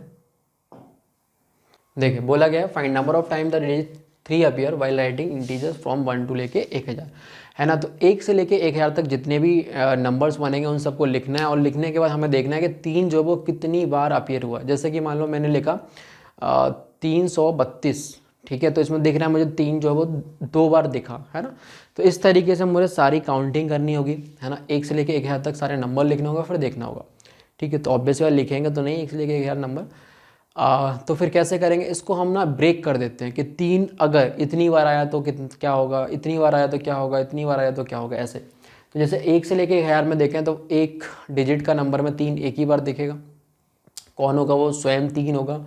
4 डिजिट के नंबर में दिखने का कोई सवाल नहीं होता, तो 3 डिजिट, 2 डिजिट और 1 डिजिट ये होएगा। पहले तो ये समझ गए, इस तरीके के नंबर्स आपको मिलेंगे, है ना। अगर मैं बोलता हूँ कि 1 डिजिट में अपन बात कर रहे हैं, या मान लो ऊपर से चले जाते हैं 3 डिजिट में बात कर रहे हैं, है ना, तो 3 डिजिट के नंबर्स मैं बनाना चाहता हूँ, और उसमें मैं ये भी बोल रहा हूँ कि 3 जो मैं तीनों बार यूज़ कर रहा हूँ, मतलब 3 जो वो 3 बार यूज़ कर रहा हूँ, तो एक ही नंबर आएगा, है ना। कौन सा वो नंबर होगा, 3 3 3। और ऑब्वियस सी बात है, मुझे इन्होंने पूछा कि 3 कितनी बार दिखेगा, है ना, तो यहाँ पे मैं बोलूँगा 3 बार मुझे 3 दिखा, ठीक है। ऐसे ही अभी भी 3 डिजिट की ही मैं कहानी चला रहा हूँ, है ना, 3 डिजिट नंबर्स की ही कहानी चल रही है। अच्छा, उसमें अब मैं बोलता हूँ कि 3 को ना मैं 2 बार यूज़ करूँगा। अब जैसे ही मैंने ये बोला तो फिर मन में विचार आने लगे कि वो 3 जो 2 बार मैं यूज़ करने वाला हूँ वो 3 आएंगे तो आएंगे कहाँ पे, है ना। तो कोई बोलेगा कि 3 जो है वो ऐसे आ सकते हैं, ठीक है। कोई बोलेगा कि जो 3 है वो ऐसे आ सकते हैं, कोई बोलेगा, ठीक है, कि जो 3 है वो कुछ ऐसे आ सकते हैं। यही पॉसिबिलिटी है ना, ठीक है ना, यही पॉसिबिलिटी है 3 को आने की, 3 तरीके, है ना। अब यहाँ पे मैं देखूँ तो देखो 3 को मैंने सिर्फ और सिर्फ ये ध्यान रखना है कि 2 ही बार यूज़ करना है ना। तो अब यहाँ पे जो आ सकते, जो भी डिजिट आ सकते हैं यहाँ पे पॉसिबल डिजिट, वो कौन कौन होंगे, 0 होंगे, 1 होंगे, 2 होंगे एंड सो ऑन, 9 होंगे। तो टोटल 10 होते हैं, 10 में से 3 को मना कर दिया तो टोटल अब कितने बचे, 9। तो इस प्लेस को मैं 9 तरीके से भर सकता हूँ, है ना, 9 तरीके से भर सकता हूँ। मान लो सपोज 0 आ गया, तो 0 आने पे एक नंबर बनेगा 330 थाउजेंड का 330 एक नंबर बनेगा, तो उसमें मुझे 2 बार 3 दिखा, क्लियर है। तो टोटल ऐसे मैं 9 नंबर्स बना सकता हूँ। मैं ऐसा बोल सकता हूँ ना कि मैं ऐसे टोटल कितने 9 नंबर्स बना सकता हूँ। जब 9 नंबर्स में बना सकता हूँ तो यहाँ पे मैंने क्या बोला, 9। तो मेरे पास टोटल 3 की अपीयरेंस कितने टाइम दिखेगी, तो हर एक नंबर में 2 बार दिखेगी, और ऐसे 9 नंबर बन सकते हैं, मतलब 18, समझ गए। अच्छा इसके बाद यहाँ आ जाओ, 2 बार यूज़ कर रहे हैं ना अपन, तो ये हो गया। ठीक है, तो यहाँ पे अब देखो, यहाँ पे 3 को पहले ही मना कर दिया, 0 यहाँ आ नहीं सकता क्योंकि 3 डिजिट नंबर नहीं रह जाएगा। हम अभी सिर्फ और सिर्फ 3 डिजिट नंबर के बारे में बात कर रहे हैं। तो यहाँ पे अब भरने के ऑप्शन बचे 8, तो 8 इंटू अपीयरेंस देखोगे तो ये बनेगी 8 दूनी 16। ठीक है, तो यहाँ पे कितना आ गया 16। ऐसे यहाँ देखोगे तो यहाँ पे फिल करने के 9 तरीके, तो ये आ जाएगा कितना 18। इसका 18 हो गया, 16 हो गया, 18 हो गया और 3 हो गया। ठीक है, आगे बढ़ते हैं। अब हम क्या करें, बनाएंगे तो 3 डिजिट का नंबर ही, लेकिन अब 3 को जो है वो एक ही बार यूज़ करेंगे, है ना। तो एक बार यूज़ करेंगे, बनाएंगे 3 डिजिट नंबर ही। तो वो 3 कहाँ आएगा, अगर यहाँ आया या इनमें से कहीं पे भी आ जाए। क्लियर है, यही तो बोलोगे। दिक्कत कहाँ होती है, यहाँ पे अगर आ गया तो फिर 0 आएगा, नहीं तो फिर बल्ले बल्ले। लेकिन अगर मान लो कहीं इन जो जगह आ गया, तो फिर अगर स्टार्टिंग में 0 आ गया तो फिर वो 3 डिजिट का नंबर नहीं रहेगा। इसलिए हमें देखना पड़ता है ये आ जाए या फिर ऐसा आ जाए। अगर मैंने बोला 3 एक ही बार यूज़ करना है, तो 3 एकदम बिगनिंग में आ गया, है ना, तो फिर कोई पंगे ही नहीं है। अब इस प्लेस को फिल करने के लिए अब कितने ऑप्शन है, देखो 3 हम यूज़ कर नहीं सकते, है ना, यहाँ पे भी 3 यूज़ नहीं कर सकते। तो इस प्लेस को फिल करने के भी 9 ऑप्शन, है ना। तो 9 में 81 और इनमें एक ही बार देखेगा तो 81 नंबर्स इसके बनेंगे। ऐसे ही अगर मैं 3 अब मुझे रखना है, यहाँ तो बिगनिंग में आ नहीं रहा, इनमें से किसी पे आएगा तो कहाँ आएगा, 2C1 से वो सिलेक्ट कर लिया। ठीक है, वो प्लेस सेलेक्ट कर लिया इनमें से, है ना, यूनिट पे या फिर 10th डिजिट वाले प्लेस पे। अच्छा उसके बाद में 3 सपोज करो यहाँ आ गया। ठीक है, तो अब कैसे कैसे फिल करोगे वो सुन लो। स्टार्टिंग से फिल कर लेते हैं, है ना। यहाँ पे जो है वो 3 आ नहीं सकता, 0 आ नहीं सकता, तो 8, और इस प्लेस को फिल करने के लिए कितने 9 ऑप्शन। 0 तो अब आ ही सकता है ना, बस 3 नहीं आ सकता, तो ये हो जाएगा। ठीक है, तो ये 3 डिजिट के जो नंबर बन सकते थे, जिसमें हम 3 बार 2 बार और 1 बार 3 को यूज़ कर सकते थे, वो इतने बनेंगे। क्लियर है, हर एक में एक बार ही दिखेगा इसमें। ठीक है, तो अब देखो यार ये कितना बना, 9 8 72 और ये हो गया 4 144। ठीक है, तो अभी सब जोड़ लेंगे, है ना, सारे केसेस। अब हम देख रहे हैं कि 2 डिजिट नंबर, ये किसके लिए था, 3 डिजिट नंबर के लिए। ठीक है, अब हम देख रहे हैं किसके लिए, 2 डिजिट के लिए। अब 2 डिजिट में ऐसा रहेगा, अब 3 कहाँ आ सकता है, अगर मान लो यहाँ आ गया तो इस प्लेस को फिल करने के लिए 9 ऑप्शन। ठीक है, या फिर स्टार्टिंग में ही आ जाए तो इस प्लेस को फिल करने के लिए अगेन 9 ऑप्शन, है ना। तो कितना आ जाएगा 9 ऑप्शन कैसे कैसे समझ रहे हो ना, 3 नहीं आएगा। ठीक है, 0 तो आ सकता है ना। चलिए, और इस प्लेस को फिल करने के लिए 3, अरे ये तो मैंने दोनों एक जैसे लिख दिया यार। यहाँ पे अगर 3 आ गया, यहाँ आ गया 3, सही है। अब इस प्लेस पे फिल करने के कितने 8 ऑप्शन होंगे, है ना। 0 भी नहीं आ सकता और 3 भी नहीं आ सकता, तो ये बनेगा कितने 9 नंबर इससे बन गए, 8 नंबर इससे बन गए, और एक तो वही 3 वाला बन जाएगा जो कि 1 डिजिट अपन बोल सकते हैं। इन सबको आप ऐड कर लोगे, आपको अपना आंसर मिल जाएगा। तो कर लो ऐड, 18 दूनी 36, है ना, 18 3 54 और 1 55, तो 55 तो ये हो गए, 55 नंबर तो इस वाले से आ गए। ठीक है, और इसमें कितने हैं 81 ये हैं और 144 ये हैं, तो 144 और 81 और ये कितना 17 17 3 20 20 ये हो गए। तो अब जोड़ लो इनको, तो ये बनेगा 5 और 5 10 के 0, हासिल लगी 1, तो हो गया 6 4 10 10 और 10 20 इधर आ गया, और ये 300 आंसर आएगा। ठीक है, ये आंसर बने। अच्छा क्वेश्चन है, इस तरह के क्वेश्चन अपनी प्रैक्टिस प्रॉब्लम में भी है। आगे बढ़ते हैं। देखो यार, find the missing term in this, है ना, तो ये कोई मैथमेटिक्स का सवाल तो है नहीं, ये तो जनरल एबिलिटी का सवाल है। एग्ज़ाम में मतलब हम इस तरह की चीज़ों के लिए प्रिपेयर होकर बिल्कुल भी नहीं जाते हैं। बेशक अगर अपना माइंड थोड़ा स्ट्राइक करके वैसे हालांकि देखें तो और शिफ्ट और दिन की अपेक्षा मैथमेटिक्स इस वाले में तो ईजी था, है ना। तो अगर टाइम बचा होगा तो बच्चा बिल्कुल इसके बारे में सोचेगा और क्रैक भी कर सकता है। ठीक है, तो कैसे करेंगे वो समझते हैं। फाइंड द मिसिंग टर्म, तो देखो यार इसमें जो है हमने इसको 4 पार्ट में इस तरीके से बांट दिया और यहाँ तक हमें पहुँचना है। तो ऑब्वियस ये बात है, कोई चीज़ ऐसी होगी जो कि बाकियों में फॉलो हो रही होगी तो इसमें भी अपन वो लगा देंगे, है ना। इस तरीके से अपन सोच सकते हैं। तो ये हम स्टार्ट करते हैं यहाँ से 12 और 8, है ना। तो ये 4, ये 24, ये 3 और ये 6 और ये यहाँ पे 1 की पावर 1, ये कैसे बनेगा बस हमें यही अंदाज़ा लगाना है। ठीक है, तो ये 4 जो है वो हम अगर देखें और ये 3, तो हमें पता चला कि इसका डिफरेंस कितना है, 3 है। और इसमें से इसको सब्ट्रैक्ट करेंगे तो कितना आएगा, 4 आएगा। इसमें से इसको सब्ट्रैक्ट करेंगे तो कितना आएगा, 1 आएगा। ये 1 यहाँ पे आ गया, ये 4 यहाँ पे आ गया, ये 3 यहाँ पे आ गया। तो बेसिकली ये जो क्वेश्चन मार्क लिखा हुआ है इसकी जगह पे क्या होगा, वो ये होगा 2, है ना। तो 2 आ जाएगा। तो क्वेश्चन मार्क की जगह पे 2 की पावर में कुछ लिखा होगा। अब यहाँ पे पावर में क्या आएगा वो और पता करना पड़ेगा, है ना। तो उसके लिए हम ये देख सकते हैं 2 की पावर में क्या आएगा वो हमें पता करना पड़ेगा, है ना। तो उसके लिए हम क्या देख सकते हैं, अब देखो पावर्स को एनालाइज करना पड़ेगा थोड़ा सा। तो 1 की पावर 1 और 4 की पावर 24 है, और यहाँ पे 3 की पावर 6 और यहाँ पे 2 की पावर में क्या आएगा वो पता करना है बेसिकली। ठीक है, तो यहाँ पे अगर अपन देखें तो ये जो 6 आया होगा वो कुछ 3 फैक्टोरियल टाइप से बना होगा, ये जो 24 है वो कुछ 4 फैक्टोरियल टाइप से बना होगा, ये जो 1 है वो 1 फैक्टोरियल बना होगा। तो यहाँ पे भी क्या होगा, 2 की फैक्टोरियल। तो ये जो नंबर है क्वेश्चन मार्क वो कितना होगा, 4, ये आ जाएगा। सही है, आगे बढ़ते हैं।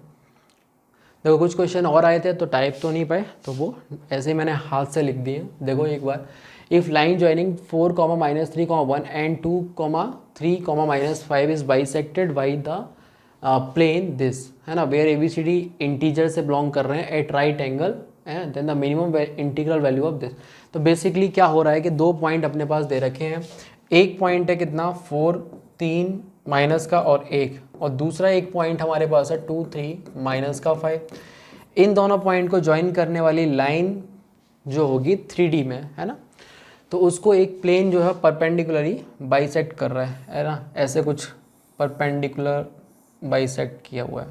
ठीक है, तो जब ऐसे उसको परपेंडिकुलरली बाइसेक्ट करेगा तो उस केस में क्या होगा वो हमें यहाँ पे देखना है, मतलब इस प्लेन की इक्वेशन क्या होगी वो हमें देखनी है। तो यार प्लेन की इक्वेशन हम निकाल सकते हैं, है ना। क्या निकालेंगे वो देखो, सबसे पहले मिड पॉइंट जो होगा वो इसी प्लेन पे प्रेजेंट होगा, मतलब इस तरीके का प्लेन है और ये कोई एक पॉइंट यहाँ पे, एक कोई पॉइंट यहाँ पे है ना, मतलब इसके परपेंडिकुलर ही होगा। तो एक पॉइंट मान लो इधर आ गया, एक पॉइंट ये वाला नेव हो गया, है ना, तो परपेंडिकुलरली बाइसेक्ट है। तो बेसिकली इन दोनों पॉइंट का जो मिड पॉइंट है इस प्लेन पे ही होगा, है ना। तो मिड पॉइंट आएगा कितना, 3, 0 माइनस का 2। ठीक है, एक पॉइंट से तो इनफाइनाइट प्लेन पास कर सकते हैं।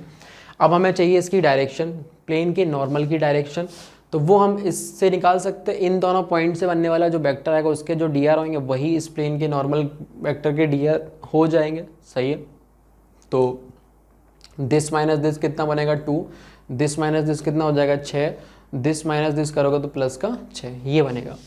क्लियर है, तो हम प्लेन की इक्वेशन ऑफ प्लेन कैसे लिख सकते हैं, 2 इंटू x माइनस 3, है ना, ऐसे लिख सकते हैं, माइनस का 6 into y minus 0 plus 6 into z plus 2 is equal to 0, ऐसे लिखा जा सकता है।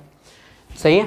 अच्छा, अब जैसे कि इन्होंने पूछा ना मिनिमम वैल्यू ऑफ, तो मिनिमम वैल्यू का रीज़न भी यही, जब आप इसको प्लेन को इस वाले इक्वेशन से कंपेयर करोगे, करने का ABCD की वैल्यू निकालोगे तो वो मिनिमम इंटीग्रल वैल्यू होनी चाहिए। दिख रहा है आप सबके 2 यहाँ से कॉमन आ सकता है तो खींच लो, 2 मैंने यहाँ से कॉमन लिया तो ये बनेगा x माइनस 3 माइनस का 3y और प्लस का 3z plus 6 is equal to 0। तो यहाँ से आ गया कितना, x minus 3y plus 3z और प्लस का 3 बराबर 0।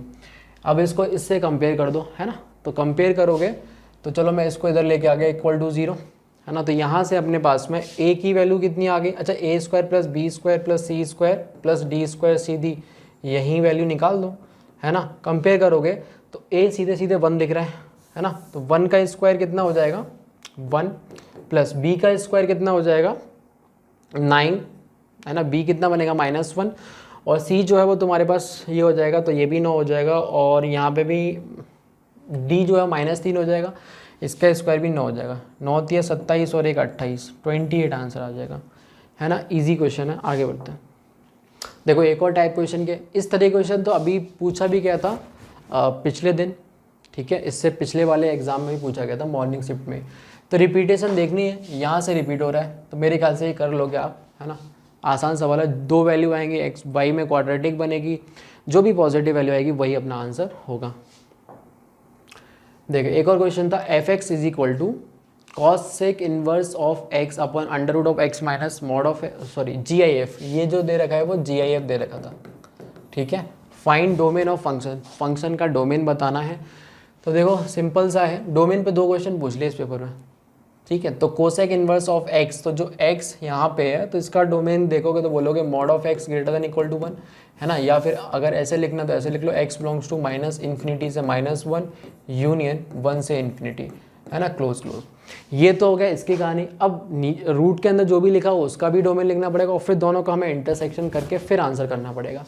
तो जो रूट के अंदर है ना, x minus mod of x वो ग्रेटर देन इक्वल टू 0 होता कब, जब वो न्यूमरेटर में होता, परंतु यहाँ पे ये तो डिनोमिनेटर में है तो ये ग्रेटर देन 0 बनेगा। तो x minus GIF of x को हम लिख सकते हैं कितना, fractional part of x is greater than 0। Fractional part की तो हमेशा रेंज 0 से 1 ही होती है, ओपन 1 क्लोज 0, लेकिन जैसा कि इन्होंने बोला पॉजिटिव होना चाहिए सिर्फ और सिर्फ, तो ये इन्होंने सिर्फ और सिर्फ इस बात के लिए मना किया है कि ये चीज़ 0 नहीं होना चाहिए, ठीक है। ये 0 नहीं होना चाहिए मतलब x तुम्हारा इंटीजर नहीं होना चाहिए, x की वैल्यू इंटीजर नहीं होनी चाहिए। तो इनका तुम क्या करो, इंटरसेक्शन ले लो, और जब इंटरसेक्शन लोगे तो तुम बेसिकली ये लिखोगे कि माइनस इन्फिनिटी से -1, है ना। लिखने के तरीके बहुत हो सकते हैं, क्या लिखोगे यहाँ पे x belongs to minus infinity से -1 यूनियन 1 से इन्फिनिटी एक्सेप्ट इंटीजर। तो जो भी बहुत सारे इंटीजर आएंगे इस इंटरवल में उनको हमें हटा देना है, ठीक है। आप देख लो कौन सा ऑप्शन करेक्ट हो जाएगा, है ना। तो बोलो ये तो बिल्कुल गलत, बहुत सारे इंटीजर इसमें आ रहे हैं, ठीक है। r माइनस आई तो ये भी गलत हो जाएगा, ठीक है। ये वाला सेकंड ऑप्शन जो दे रखा है, r में से पहले तो इन्होंने -1 से 1 वाला चीज़ माइनस करी, है ना। तो जब -1 से 1 वाली चीज़ माइनस कर दोगे तो बोलो इतना पार्ट आ जाएगा, सही है। उसके बाद में यूनियन आई, और जब माइनस कर रहे हैं हम इसके साथ में तो -i हो जाएगा। तो फाइनली ये जो चीज़ है वो इसी के इक्विवेलेंट बैठेगी, मतलब सेकंड वाला आंसर अपना करेक्ट हो जाएगा। क्लियर है, आगे बढ़ते हैं, ठीक है। ये अच्छे इतने ही क्वेश्चन थे 29, है ना। मेरे ख्याल से एक क्वेश्चन अपना बस रह गया, बाकी सारे क्वेश्चन अपन ने देख लिए जो पेपर्स में था। पेपर सबसे आसान था मार्च अटेम्प्ट का ये वाला, ठीक है। चलिए, ऑल द वेरी बेस्ट।